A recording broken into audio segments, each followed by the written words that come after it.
จ่มใสชื่นบานทางขึ้นสีขาวเพื่อชาวประชาถึงชาย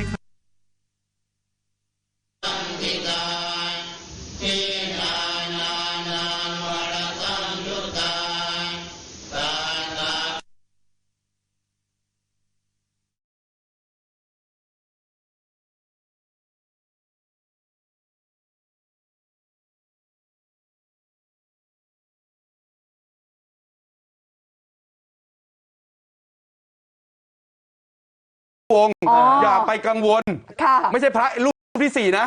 แล้วเมื่อวานนี้ที่เรามีภาพคู่กันเขาไม่ได้คุยกันนะฮะคือ3รูปเขาคุยกันแม่ลีน่าเนี่ยมาให้กำลังใจในภายหลังเขาไม่ได้ไลฟ์เจอกันนะครับและต่อมาเนี่ยกำลังใจล้นหลามเหลือหลายจริงๆพระมหาสมปองท่านเลยบอกที่น้ำตานองหน้าไม่ใช่ร้องไห้นะไม่ถึงร้องไห้กระซิกกระซิกออกมาไม่ใช่ขนาดนั้นแค่น้ำตานองหน้านิดหน่อยเอาละน้อยใจแล้วเดี๋ยวจะมีการปรับตัวนะครับและเลิกไหมจะสึกไหมไม่สึกฮะเดินหน้าต่อไปไม่มีการสึกอย่างแน่นอนอันนี้เป็นส่วนหนึ่งที่2รูปลงเรือไปช่วยเหลือชาวบ้าน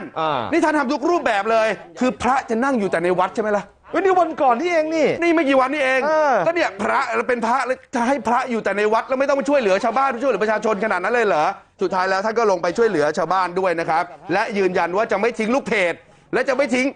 พุทธศาสนิกชนดังนั้นเอาละจะจับศึกหรือไม่จับศึกมีความผิดค่อยศึกแต่ถ้าไม่มีความผิดท่านจะอยู่ในพุทธศาสนาเผยแผ่พุทธศาสนาต่อไปพระมหาสมปองพักจากเรื่องวุ่นในวงการสงฆ์มาดูเรื่องวุ่นของวัยรุ่นที่ห้วยตึงเท่าเชียงใหม่กันหน่อยปกติเวลาเราสั่งเนี่ยข้าวมันไก่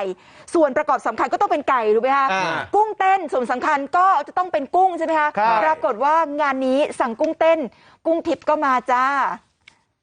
เอาพี่กุ้งแบบนี้เจ้ากุ้งบัดได้ใส่มาบัดได้ใส่กุ้งเจ้าเจ้ากับก้านขายาวมันบอกมีกุ้งอ่ะ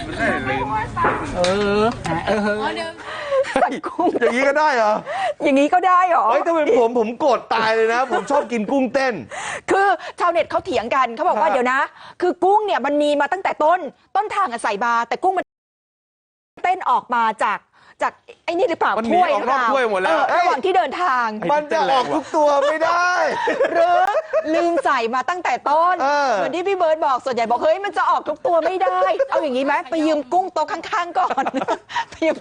กุ้งโต๊ะข้างๆก่อนนี่คนไทยเป็นคนตลกคนเดียวแล้วตอนที่ทั้ง2ท่านที่เขาสั่งมาเขย่าก็แสดงว่าเขย่าแต่เครื่องถูกต้อง